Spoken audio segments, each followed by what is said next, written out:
Welcome to My Morning Cup, a podcast produced by Costa Media Advisors and presented by Rockpoint Bank and EPB. Rockpoint Bank, from Chattanooga for Chattanooga. And EPB, get EPB's fiber optics for the world's fastest community-wide internet. I'm Mike Costa, your host.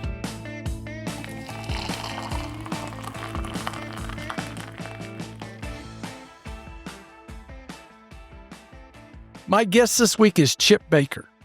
This is volume 2 of our conversation with Chip as he enters his third term as Hamilton County Commissioner for District 2. Chip, before we discuss how you mastered career reinvention going from hospital administrator to music festival director to management trainer to homeless person, let me ask, what's in your morning cup? I think I still have a home, I hope. Well, I have since, you've kind of cut back on expenses here. I've got my own coffee, but I have it in my my morning cup. Actually, that's a Costa Media Advisors cup. Yeah, well, morning cup. Yeah, and I do have coffee. Where? Right there. Oh, let me pour this out. Yours is probably better than what I'm going to It is. Yeah. So what, 1 cup of coffee in the morning? No, I usually have a couple. I stop at noon. You stop at noon? Stop at noon. God, I don't do Diet Coke. I don't do decaf. I'm still good old-fashioned regular coffee. Huh? Yeah. What do you do after noon? Water. Wow, you've become healthy. Well, then we moved to Scotch. At what, 1 p.m.? No, No, way late. not quite. Not quite. Well, welcome back. I'm glad Thank you're back. Obviously, we've known each other a long time, and I still enjoy your company. Still. But, you were episode number 4 on My Morning Cup, and I think we're up to, this will probably be episode 190, I believe it is. Yeah. So we've had it 186 weeks since we last spoke to you. Yeah, and I had no idea what to expect. Yeah. So, it was funny when we did this a few years back, we were in New York City coming back from Thanksgiving, and we were in the Delta Lounge, and my daughter had one earplug in, and I had the other one in, and my wife was sitting across from us, and we were listening to it for the first time. Your episode. My episode. And of course, it hadn't come out yet. And you were kind enough to send it to me, and we were sitting there, and we started laughing, and then I started tearing up. Really? Because, and of course, my wife's sitting across from us, just really not happy because she has no idea what's going on. And when I started tearing up, I was like, oh, wow, this is my life in the rearview mirror. So it's been a wonderful life. Well, it's like going over your scorecard after playing golf. You usually end up in tears. I cry after that, too. You and me both, brother. Well, I do want to go back and kind of reestablish, your story, but I do want to talk about more present day than anything else. You grew up in Ohio. Talk about growing up in Ohio. Talk about your parents, their influence on you, your siblings, what you used to do. Yeah, so I grew up in a small town outside of Canton, Ohio. People know that for the Pro Football Hall of Fame. I actually played a couple games in the stadium right next door where they play the Hall of Fame game. We got killed, but it was fun. The stadium next door? Yeah, there's a football stadium next to the Hall of Fame. So you didn't, did you play in the stadium where the pros played? Yeah. Oh, okay. Yeah. I thought you were talking about you were playing in a stadium next door to the stadium. No, there's only one. Okay. Sorry. But no, so I grew up in a small town, kind of the size of the old Cleveland, Tennessee. Of course, it's blowing and going, and Alliance, Ohio, where I'm from, is really not. It had a lot of industry that had left. My parents were great. My dad was a only child of farming parents, told his parents he wanted to be a doctor, and they said, hey, we need you to farm. So he borrowed money from them and went to medical school. Met my mom in a hospital. She was a nurse. So let me go back, though. Yeah. Your dad grew up on a farm, wanted to be a doctor. His parents said, we really need you to be a farmer. So he said, well, I really want to be a doctor. So he found a way to do it himself. That's right. And, he was born in 1920. So back then they put him through kind of faster medical school so they could go to World War II. And he served in Japan as a captain. But Really? That's after they, the U.S. torched it. And he was an infectious disease officer. What branch was he in? Army. So infectious disease, World War II, he's in the Pacific. What was that? Malaria, probably the big thing to be concerned with. Probably. Yeah. But they were great. I'm number 5 out of 6. Yeah. You're what? 4 out of 7. 4 out of 7. And so we knew when the food was on the table, you had to grab it fast. Oh, man. You should see the back of hands with fork marks in it. Yeah, but it was a great life. My parents were very conservative. I'd get hand-me-down clothes. When Converse tennis shoes came out, I go, Dad, I want Converse. He goes, you've got tennis shoes. But when it came to education, there was never a question. And did have my second brother drown. My dad was in the hospital trying to save his son, which was... Oh. We always knew about Danny. He was number 2. I'm number 5. So I never knew Danny. How old was he? 2.5. Oh, geez. And obviously, that's tragic. We quickly moved from the house on the lake to another house. Yeah. And but it was just they were a very strong family, very good family. Yeah. And we were very tight, and still are. And so anyway, it was a great way to grow up. I told my dad, I go, Dad, I was in high school. I said, Dad, I want to learn to fly. And he goes, great, get a job. So I did. I washed pots and pans in the hospital, delivered trays to floors, and got my license when I was a senior in high school. So you were a little conflicted. You wanted to be like your dad and be a doctor. No, actually, I wanted to go to the Air Force Academy, and I wanted to be a pilot. That was the other thing I was going to say, because you had both of those out there, didn't you? You wanted... I thought you had told me you wanted to be like your dad, and I assumed that you wanted to be a doctor, but I know you wanted to be a pilot. Yeah, I wanted to be a pilot first. I mean, I always, emulated my dad. I mean, he was best man in my wedding, but I wore glasses, and when I was at Boise State in Ohio, this was after Vietnam was over, but they had a surplus of pilots, and of course you had to have perfect vision, which I didn't have. So I changed routes and ended up getting my biology degree because I thought, yeah, I'll go into medicine like my dad because, it's how I grew up. I worked in hospitals, and so I went to the College of Worcester, and my undergrad degree was biology. Biology? Yep. Go back a minute and explain what Boise State is. Boise State's just for the top, high school students around the state, and it's a pseudo government. I think I was a state rep, but you have lieutenant governor, and you get elected and get to meet all these guys. Boise State was all guys from around the state. So most people who attend Boise State or Girl State, whatever they call it, end up in politics? I don't know. It's just more teaching you about leadership, and so I just did it, and I enjoyed it. It was at Ohio University. And which is kind of a cool place. It's very hilly. Why did you want to do it? Because I got selected. And, again, like anything, you get an opportunity, you take it. Yeah. So what'd you get out of it? Friendships, relationships, a little understanding of government, not a lot because you're only there for a week. Oh. But you have, assemblies and stuff. So, but yeah, it was a great upbringing. I ended up delivering papers as a kid, shoveling snow in the winter, mowing lawns in the summer. I delivered a morning paper, the Cleveland Plain Dealer, and to this day, I hate mornings because I'd be up at like 5:30 or 6, and I'd be driving around in the snow and the ice with one of those bikes with the racks on the back. Yeah, I'd take a turn and I'd wipe out. And, my papers, you'd fall on your arm or leg, and you get up and you had tears, and you go, I got to keep going, put the papers back in the basket and get going. And then you wipe out again. Who's your closest sibling? Probably my brother, I guess. He would be the third boy. So did you guys do a lot together? Like, was he on your paper route with you? And it was his paper route that I took over. Yeah. And then on Sundays, we would go in the back of the station wagon, and we'd have to assemble it big, thick. It was probably 2 inches thick. That's when Sunday papers were an inch or two thick. Yeah. And then, after all that, you'd have to collect, which I hated because there would always be 1 or 2 people that were never home. Yeah. Christmas, and they never gave you a tip. Yeah. But it was great. It taught you structure, it taught you responsibility. Then you go to Worcester, major in biology. What do you do after that? So I was going to get my master's in immunology, and I went down to Ohio State and looked at the program, and it's like, I don't know about this. And if I had, I'd have been Dr. Fauci.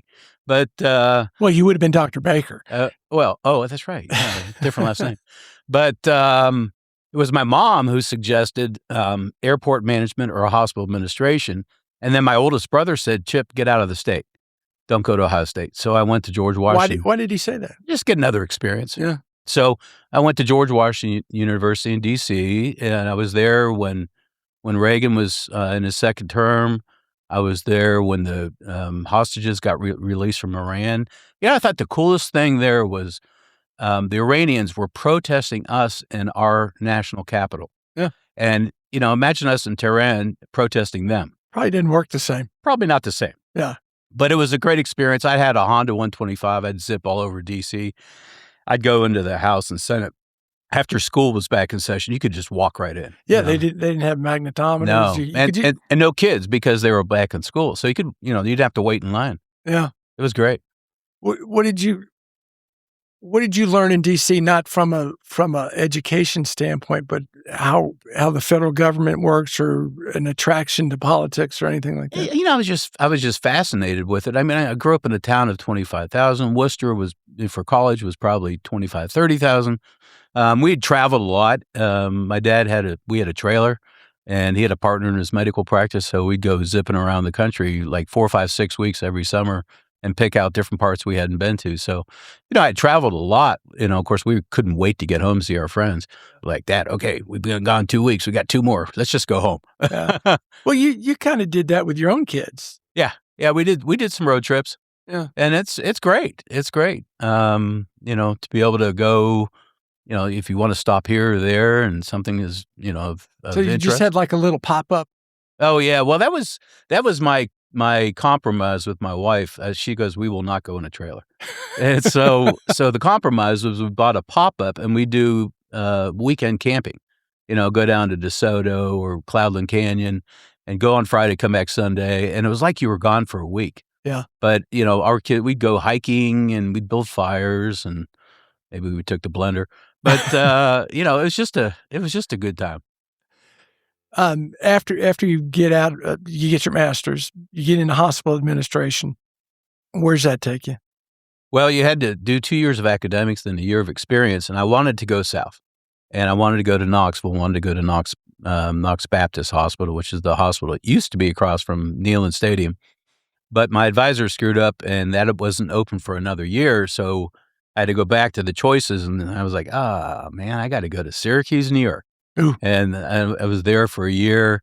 And if they like you, they offer you a job, and they did. And I said, thank you, no, I'm going south. So from there, I went to Dallas, Fort Worth. And that brings you to Chattanooga. Yeah. I mean, I was fortunate that I spent, had the opportunity in the for-profit world like HCA. I worked for a company called Universal Health Services. And I was fortunate to land an opportunity at 27 to run my first hospital. It was a small one, kind of like Memorial North Park. That was in Texas? In Dallas, yeah. In Dallas? Yeah. So you're 27 and you're the chief administrator at a hospital? Yeah. It was interesting. I mean, they paid me $30,000, gave me a card, an expense account, and a club membership. I go, I'm good. Yeah. How did doctors and staff take having a 27-year-old run the show? Well, here's where I got into one of those mental things like getting up in the mornings. Is my boss told me if they ask you your age, you're 30.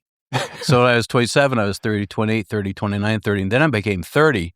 And I was like, oh my God, I'm 30. No, you're 33. No, I was 30. I was like, oh no, that's the magic number. So 30 was a hard year for me. Yeah, I bet. Because you had it for 3 years. Yeah. And then it was there. But it was a great experience, and I learned a lot about systems, and then I went from there to Children's Medical Center, which is huge. We did heart transplants, Siamese twin separations, liver transplants. We were right next to Parkland, which is where they took Kennedy when he got shot. And next to it what did you do there? Were you the administrator? Yeah, I was a VP. So when I ran my first hospital, I was a big fish in a very small pond. Then I was a small fish in a big pond? Medium-sized fish in a big pond, very big pond. Yeah. So it was a great experience. And then 1992, on a lark, we got recruited here. I met my wife, by the way, in the middle of all that on a blind date. And she was from Texas. She was an Aggie. And she was a healthcare marketing. And I was working on a deal with this group of doctors, and he told me about this girl, and I was like, yeah, sure, I'll meet her. If it gets the deal done. Because I'm only 30. I was 20 at the time. I was 29, and anyway, I got her and didn't get the deal, so I guess I lost. No, it was such a big win. It was huge. I think we might edit that. No, it's been 39 years now. Yeah. Congratulations. Yeah, On you got one 39 coming up here soon. Yeah, November, 39 years, if you can believe that. And I did win. I got the deal. I got the deal, too. I definitely got the deal. I'm spending a little time on hospital administrator because you've been in Chattanooga now since the 90s, and I met you in 2000. I would bet you most people in town don't know you as a hospital administrator. Yeah, most don't. Yeah. I mean, we moved here in 92 to run Children's Hospital at Erlanger, and I was there 7 years. And, we did air shows, which benefited Children's Hospital. And with my love for planes, and it benefited Children's, I'm hanging out with F-16s and F-18s, the Blue Angels and Thunderbirds. And I used that experience in 1999 I was getting recruited to Houston, and an opportunity came up to run this thing called Riverbend. I'm gonna get to that decision, but back to the air show. Quick question: was Children's at Erlanger doing air shows prior to you coming, or was it your love of aviation that brought those air shows? No, it's I was fortunate that I got here in July of 92, and the first air show was May of 92. So I didn't set it up. It was established. You just ran with it. I ran with it, and it was every other year. So it went 92, 94, 96, 98, 2000, 2002, and the last one was 2005. Yeah, I remember that one. Yeah, and so we did, when I was at Friends of the Festival, we did run the 2005 did you? show. Yeah. Well, and let's talk about that. So you're at Erlanger. You're being recruited to Houston, or yeah, it was a hospital. It actually was an old boss of mine from Dallas. Yeah. That was unfortunately dying of pancreatic cancer, and so I wanted to go down and see him. I wanted to look at the opportunity, but mostly I wanted to see him because he was a mentor of mine. He's the guy that told me, Chip, if you ever fire somebody and it's easy, you're in the wrong business. And I was like, good advice. Point. So you're at a crossroads. You're leaving Children's. You're looking at Houston. You've moved here and you've had all 4 kids at that point. Yeah. By 99 was our last. So what's the discussion, or what's the decision to be made? Is it not a no-brainer to stay in the field you're in and make good money and run a bigger hospital and go to a bigger city? Well, it's the pyramid scheme. I mean, it's down at the bottom of the pyramid. There are lots of jobs. As you move up, you got to move, and you do. They pay very, very well. I love the field. You got to move every 5 years. It's just the way it is. And you didn't want to do that. Didn't want to do that. We got here. My wife's from Texas. I thought we'd be here for 3, 4, 5 years, move on. And we both fell in love with Chattanooga, the people, the place. And it was just an instant love affair. So how's Riverbend come about? You're a hospital administrator. You know nothing about music. And as I said in your first podcast, as someone who's heard your playlist, you know nothing about music. So nobody likes Glenn Miller anymore, huh? It's making a comeback. Probably. Yeah. But how does that happen? How does you've got the chops from administration and how to set things up, right. But it's you seem like a fish out of water. Yeah. So I was looking at 3 things. The mayor at the time asked me to run the airport. I said, I'm really not qualified for that. Someone else wanted me to run Finley Stadium. I go, nah, thanks. And then Riverbend came up, and I thought, well, I love going, but I'm not a music person. I'm a business person. But what about your love of aviation? Didn't the airport have that same attraction? It just didn't feel right. Yeah.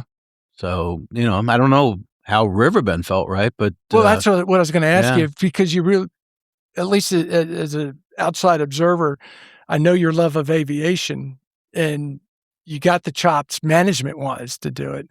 Yeah. But you chose music. Yeah. Yeah, I don't know. Maybe I was more familiar with Riverbend having gone.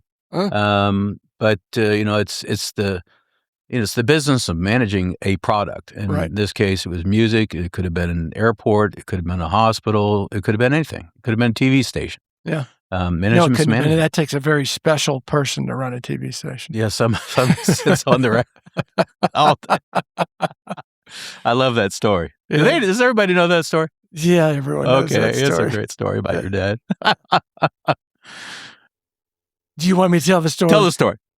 When I was in college, I'd come home from college and sit around, drink a beer, eat a snack, watch TV, and my dad would walk through and go, "You'll never amount to anything sitting on your fat ass watching television all day." And I took note of that. And as I got into the broadcasting career, and I got my first job as a general manager at WDSI, Fox 61, I had 5 TVs in my office, and I had a nice sofa, and I would go buy a snack, and I would sit on the sofa eating my snack and call my dad. "Hey, Dad, guess what I'm doing?" "What are you doing?" "Sitting on my fat ass watching TV all day." That's the story. That's a great story. With a little bit of embellishment. A lot of, well, Probably not much. actually, you. actually not much. But we're not talking about me. Yeah, but that's a great story. Yeah, yeah. So you make this decision to go into a field you know nothing about other than having attended it.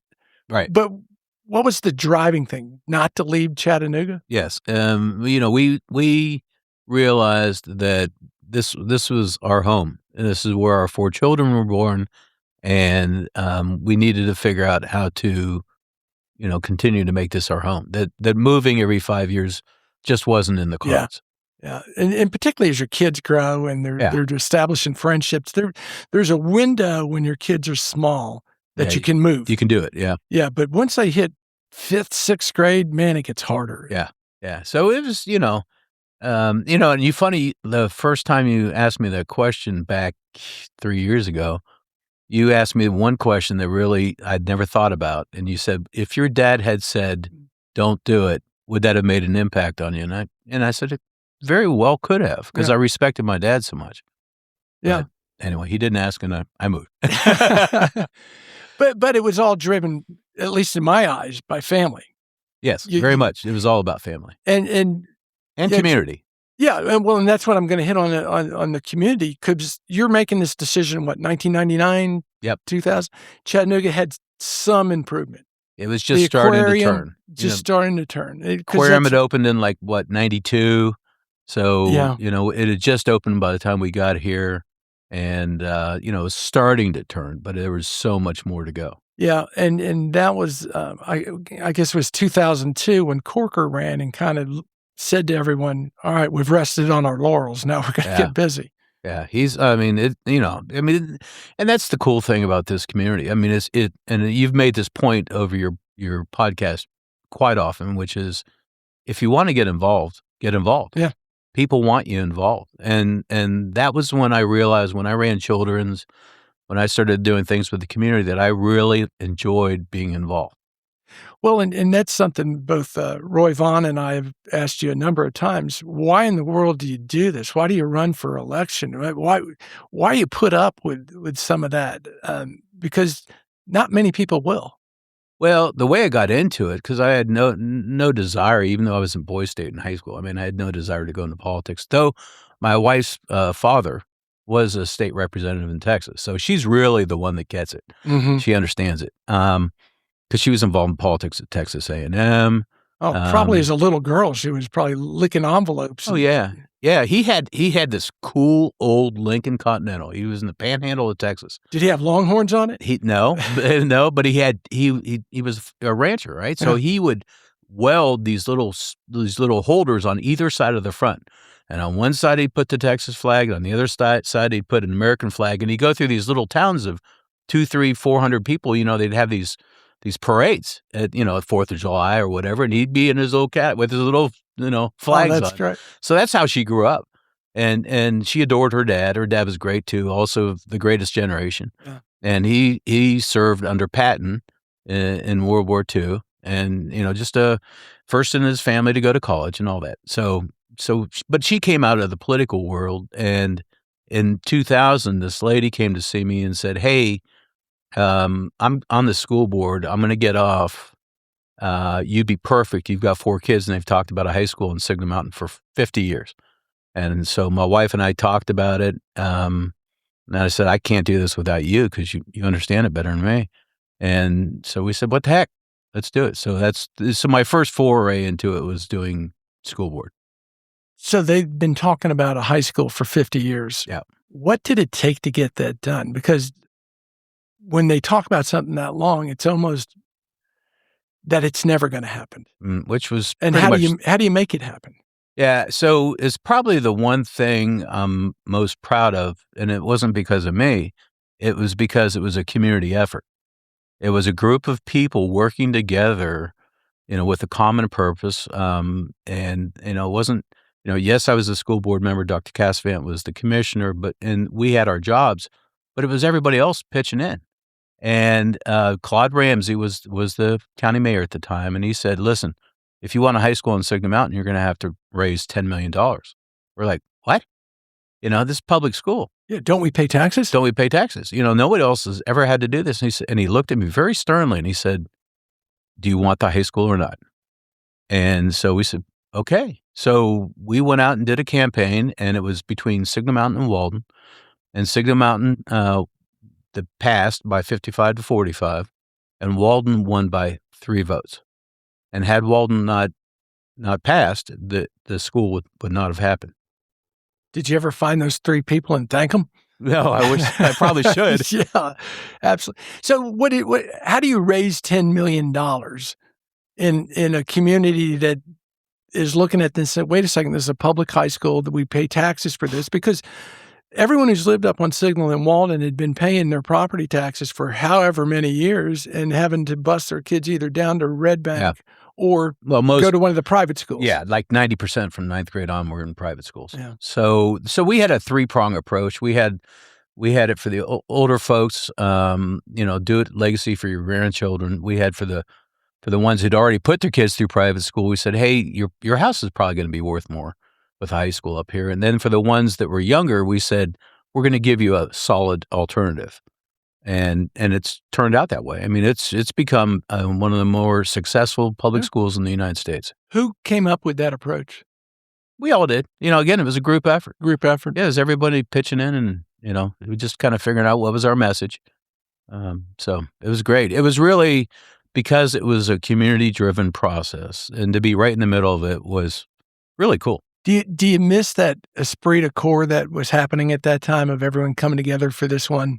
So we got it passed in 2006. We got it open in 2008, and then that's a quick build. Yeah, 2 years. But and we did it in concert with East Hamilton Middle and High School, but they over-designed that school, so they ended up being a year later than us.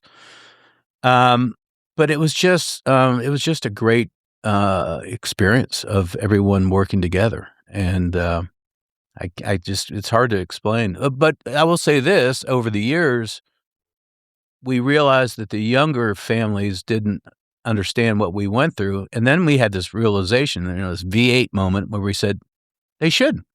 They didn't live through it. We did. And now there's a Mountain Education Foundation. There's a ton of people involved, younger families, and it's fun to watch. It's kind of like reinvigorated. It's kind of like the 21st century waterfront you were talking about with Corker. It's now kind of having a rebirth. And so every now and then you got to pop some energy into the system to get things going again. How long were you on the school board? 12 years, 3 terms. Besides the high school, what was the most fulfilling thing about serving on the school board? There was so much that was going on at the time. And there were 76 schools, and they're all different. And it's just being able to, it's funny because the number one issue I had on the school board, guess what it was? I don't know. It was where the bus stops were. It wasn't. That's the kind of issue you want. Yeah, well, yeah. I mean, you can solve those. Yeah. But we went through so many different iterations, working with the Carnegie Foundation and a number of different groups. Benwood we had the Benwood schools. it's hard to tell you all the things we did because we did so much, to take, and you think about 22% of the students are in private school.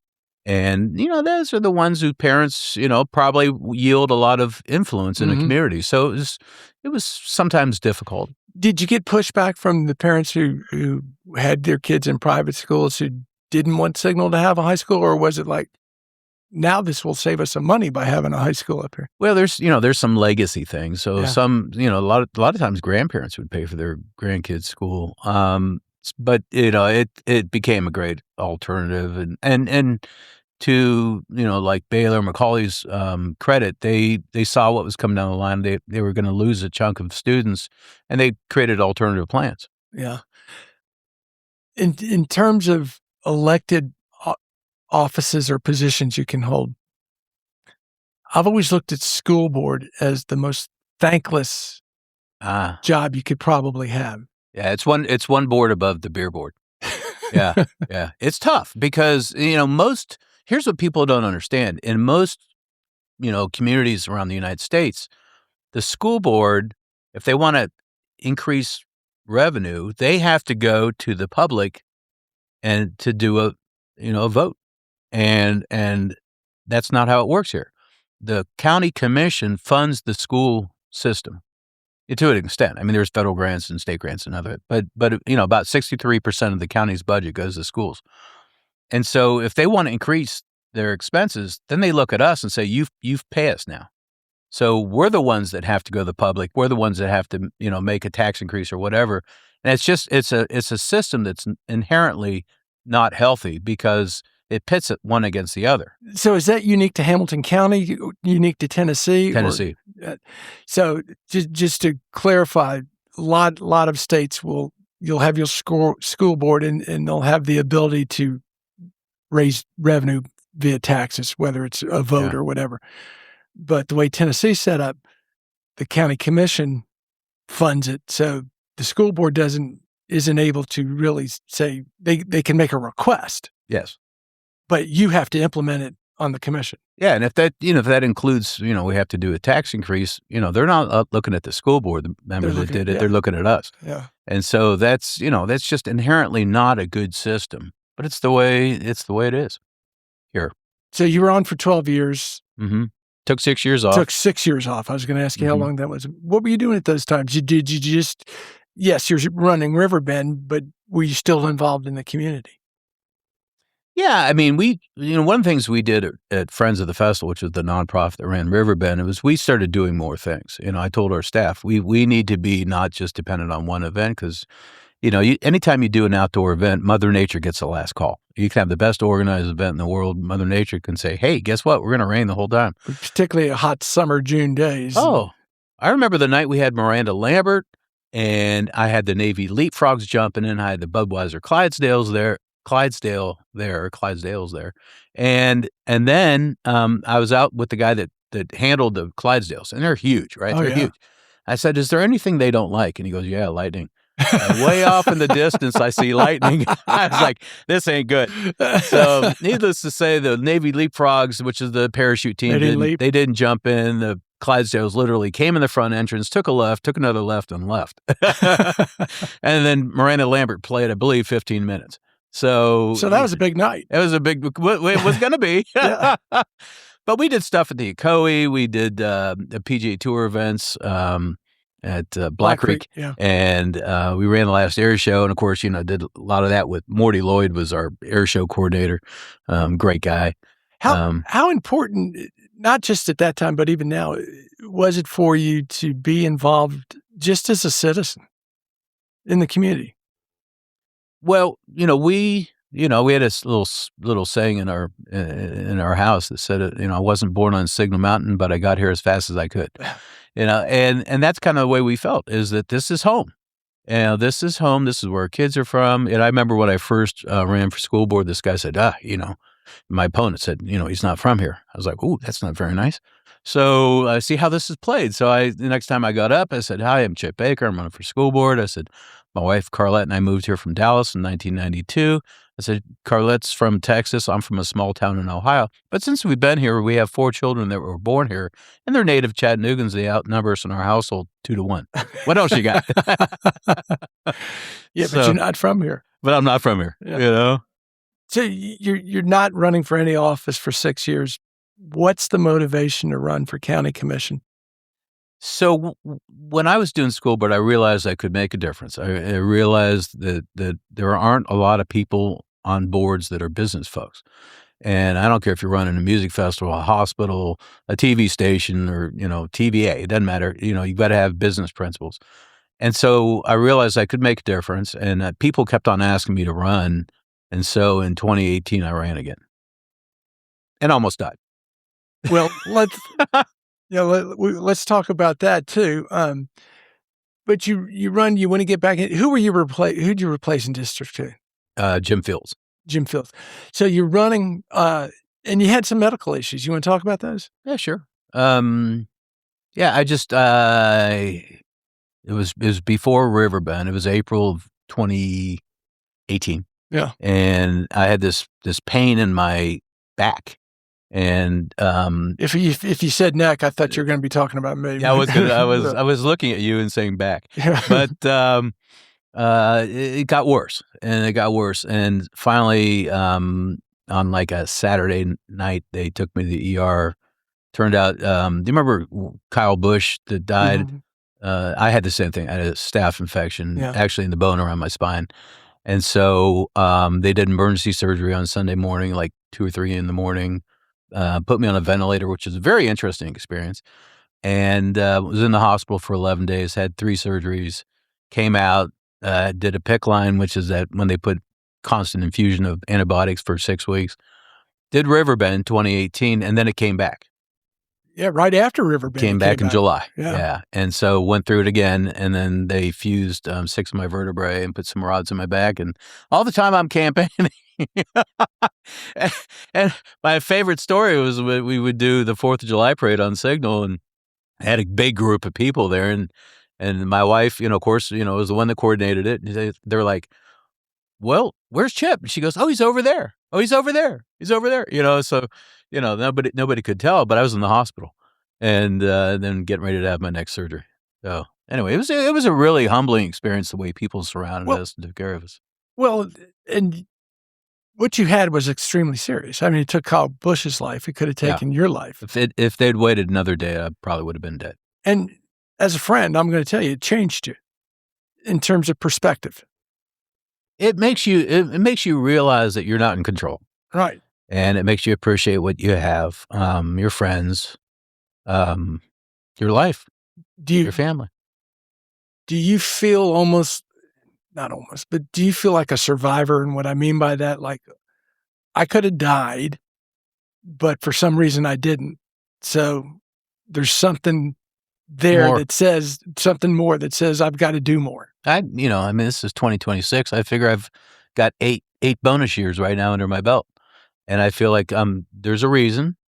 I believe in God. Yeah. I'm not in control. He is. And I'm supposed to do whatever I can do to help people. That's my purpose. Yeah. Is that one reason you like the commission so much? Helping people? I do when you help people. Yeah. I don't when when things go a little awry, but by and large, yes. I mean, it's we get along, we work together. It started off a little rough this term. So I've done 2 terms on the commission. I've got another. Yeah. And it's just a way to give back. Yeah. Well, and related to leadership, when you were elected, you were pretty quickly made chairman. Yeah, I was. Well, the first time I was vice chairman, then I became chairman, and I think it was year 3. So how difficult is that to basically lead an 11-member body where not everyone thinks alike by any means, but people don't always get along either? What's the biggest challenge for you? It's developing the relationships, understanding what makes each person tick. Some want to do more things. Some,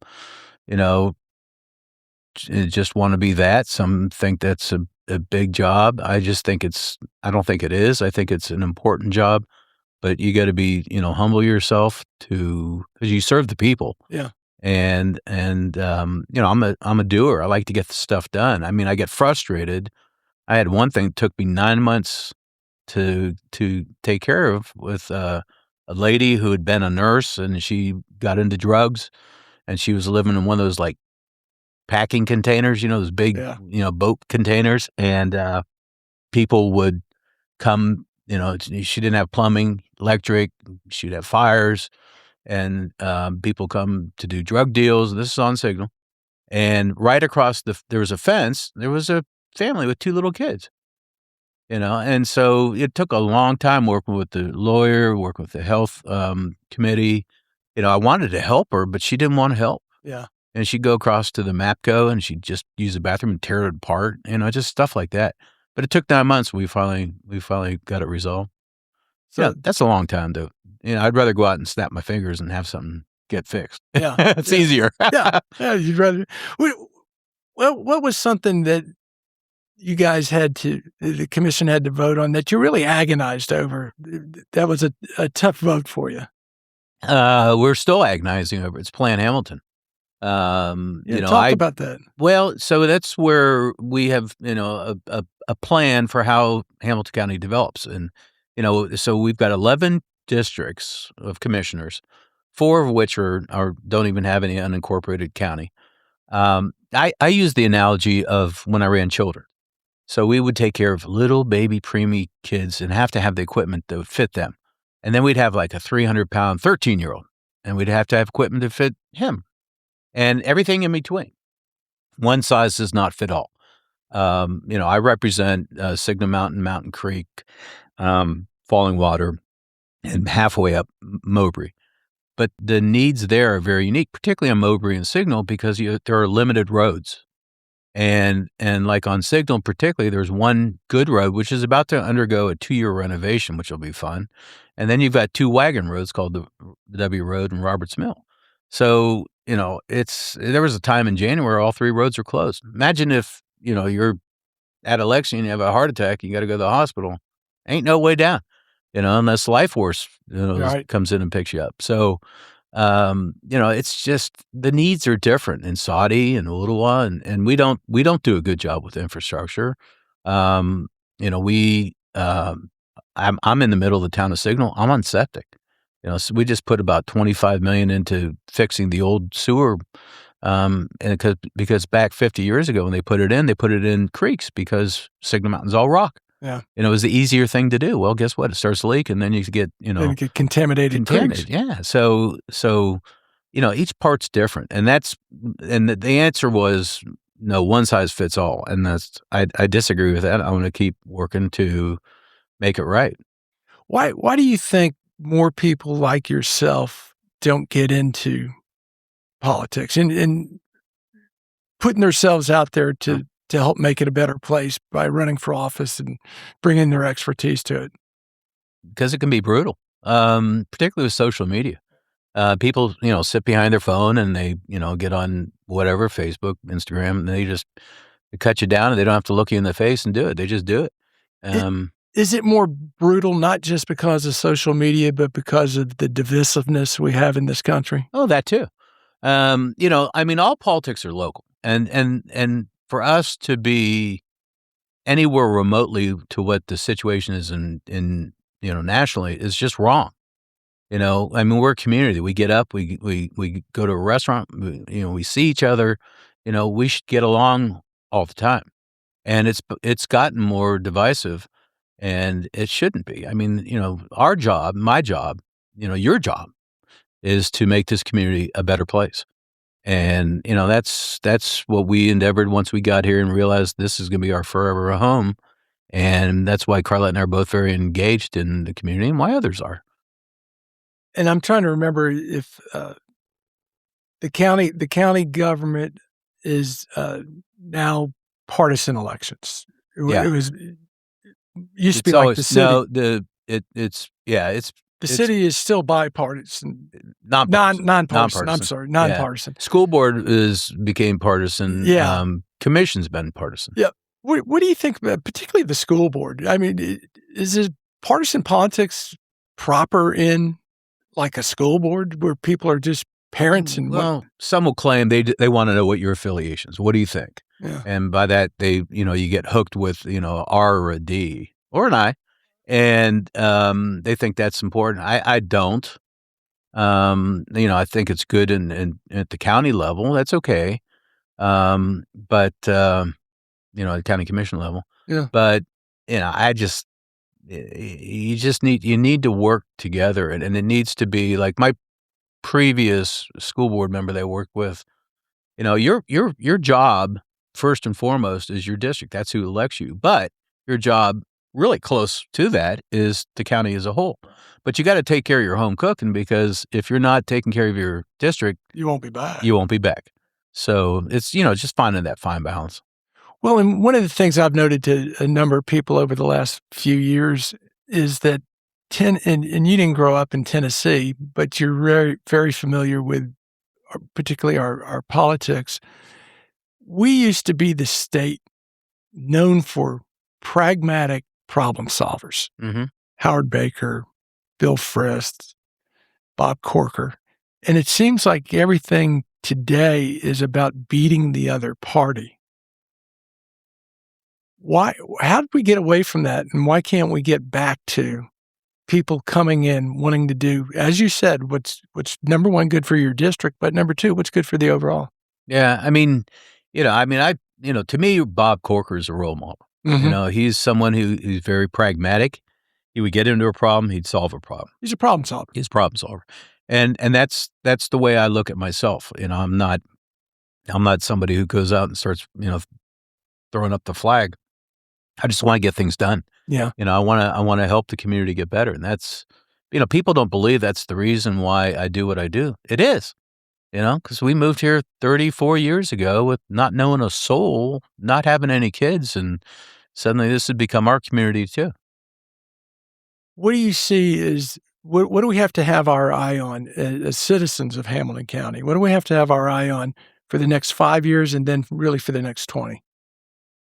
Oh, there's always, you got to have growth. We don't grow that much. We grow like 1% a year, and everybody's like, oh my goodness. You're talking about economic growth or population growth? Well, economic, and with that comes population. But we have to have industry. Yeah. It could be white collar industry. I think that's something you're going to see come out of the Broad Street development, and hopefully out of the Bend. That's a great opportunity, but it's kind of staggering right now. When we bought McDonald Farm, it was solely on the intention to put an industry there. That changed. Now it's going to be a state park. Yeah. We've got Enterprise South. We still have opportunity out there. So we've got to continue to grow. Not like Nashville or Dallas, but to grow. And to your point, 1% growth, we all do feel like, oh, Chattanooga's on fire in terms of growth, but it's really not. It's not. It may be pacing a little bit behind some things. Yeah, it's a healthy growth. Yes, and our problem steady growth. I see the commission needs to be. We've got to do a better job with infrastructure, roads. We're at a point now where when we build a school, or they build a development, I should say, that they have school capacity, they have fire capacity. Yeah. Sewers. I don't know that you'll ever see, at least on Signal, you'll ever see sewers towards the back. East part of the county, possibly. You look back at regrets, and we should have put that sewer plant out there. The problem was I was pretty fresh on the commission, and to me it was a marketing problem, where people thought it was going and where it was going were two different things, and they erupted. Well, in hindsight, we should have done it. We should have done, because sewers are a necessity. What's the thing we need to keep our eye on 20 years out? I guess I would say not losing what makes this place special. It's, we're blessed with beauty. We're blessed with, great access to the big cities without being a big city. Our airport is doing so much better, and it's a very tough competitive position because we're so close to Nashville and Atlanta. But all the things that make Chattanooga special, the the Boulder of the East, right? Yeah. It's we didn't create that, God did, and we need to preserve it. We need to capitalize on it, and in the quality of life. I think when COVID hit and people started working, remote, it really turned it up for Chattanooga as an opportunity that you can work for a big company and live here. Well, and speaking of quality of life, you brought up McDonald Farm, and one of the reasons, as you said, and I know the chamber looked at it this way, was that's a lot of flat land Mhm. that we can attract industry with. Quality of life won out over industry to a degree. Would Yeah. that be accurate? Yeah, I mean, it was like, I don't know, like 1,800 acres, of which about 900 were useful. It's very hilly. I mean, the plan was to put, houses out there and industry, but, it So, changed. in terms of growth, did we cut ourselves short a little bit by protecting that land, or in the long run, will it be just another amenity that makes Chattanooga attractive? Well, see, the way I look at it is, there's a group here called Thrive, Uh-huh. and they're focused on, not just, you know, Hamilton County, but the region. I'm on the Thrive board. Are you? Oh, Yeah. good. So Thrive should be looking at all things, including how do we do industry. We may not have a lot of space left in Hamilton County, but The you know, region does. the region does, and that's how we ought to be approaching it, so that people could live here and work there, but still be here. Well, and just to give Thrive a plug, that was something that was created under Tom Ed Wilson's That's right. leadership at the chamber, and it's a 3-state, 16-county region that says we're erasing the boundaries, but boundaries when it comes to economic development, quality of life, and all those things that we're trying to protect. Yeah, We're going to do as a group. So your 20-year out thing is that, how do we maximize that? Yeah. And I think that's a great, because economic development must happen. Yeah. It's how the flip side of that is no growth. Now we're going to see tax increase. We need the right balance. Yeah. I got a couple more questions for you. One of them is the current state of politics seems to be very rough and tumble. Do you think we'll get past that? Yes, I do. Chattanooga's, Hamilton County is whatever. I don't think we'll stand for it. We're better than that. And so we need to lead people past that. And I see that as a near-term goal, is that we've got to get people working better together. I mean, right now I'm watching these ads that are just stupid. I mean, they're mean, they're vicious. And I'm like, why would you do that? And they're not even on the issues. No, they make up stuff. Yeah. I'm like, come on. I mean, it's funny because I my opponent had a picture of me on Facebook and Where's Waldo thing, but it's like, where's Chip Baker? And I read it right after I got out of a community meeting. I was like, where am I? Well, I'm at a community meeting. I'm doing my job. but because I wouldn't go to a debate that was strictly a one race debate instead of a true balanced debate, I'm not going to go to that. I'm going to go to something that's balanced. I'm going to go to something where I got to have a fair shake. So where was I? I was helping the community. So what can we do as citizens to get us away from this slugfest that we currently have going on? Not accept it. We just need to be better than that. I mean, we need to do, everything we can to get everyone working together. It's just the only way it should be. This place is special, and what makes it special are the people. Mm-hmm. And the people not working with the people that's not an answer. So, we need to lead by, example. Yeah. And so have a conversation with your neighbor. Yeah. Even if you don't agree with them. Yeah. So, and just don't accept this stuff when people, and who's doing it, and you need to call them out. And I plan on doing it. I mean, that's part of my job. How would you call them out? Privately. Yeah. Go to the people that you know are. So what are you doing? Yeah. Why are you doing it? How is this helping our community? What are your plans? Is this to make it worse or to make it better?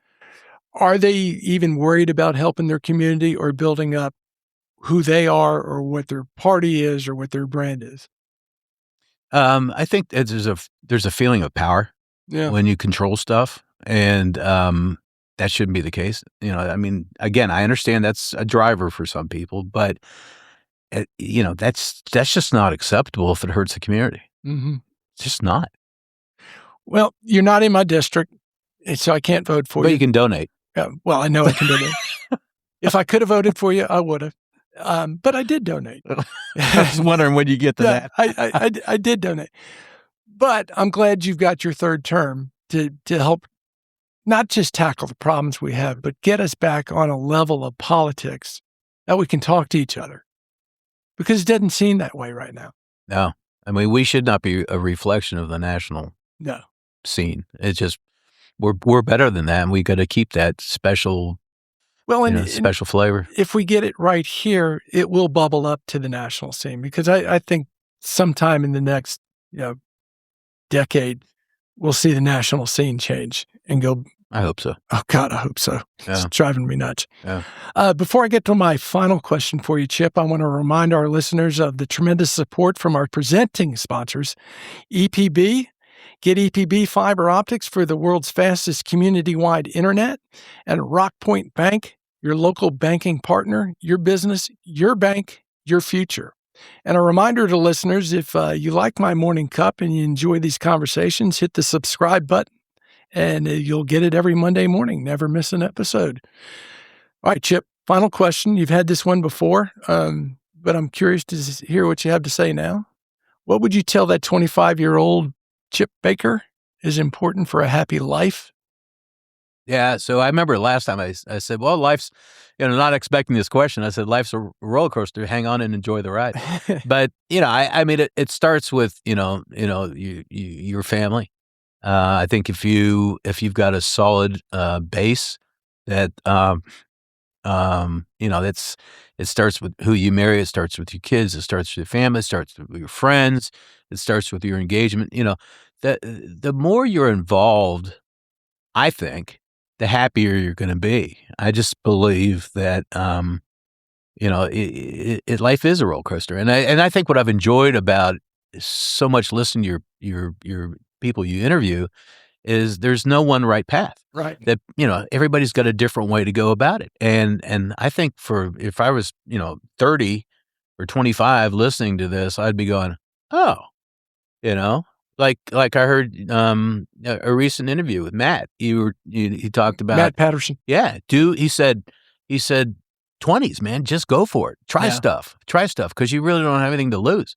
And I thought that's pretty inspirational. I was pretty traditional. In my 20s, I was running hospitals, and that was a pretty, not standard career, but it was a, pretty You were on a corporate career path. Corporate career path, yeah. And I loved it. I really did. I've never, in hindsight, I wouldn't have been a biology major, I would have been a business major. It's just all these things you learn.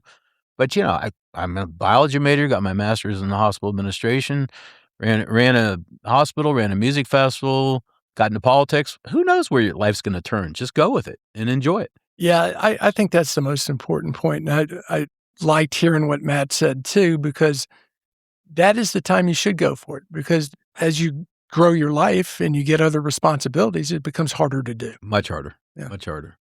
Well, this wasn't hard at all. I always enjoy talking to you, and it's even better when we've got it recorded. Well, I think this is one of the best things we've got going in our community, because this it's interview? all. No, not this. This is probably the worst one. But no, what you do to bring people together and talk about what makes their careers. And if I was younger listening to it, I'd be going, wow, there is no one right path. You can do whatever you want to do. Just be happy and enjoy it and make a contribution in whatever way you want. Yeah. Well, you've made a contribution here. We're glad you and Carlette and the 4 kids are here. Oh, appreciate it. Thank you, Mike. Thanks for listening to My Morning Cup, a podcast by Consta Media Advisors. If you liked this episode, please share it with a friend. I release a new episode each week, so be sure to subscribe on Spotify, Apple, Google, or wherever you listen to podcasts.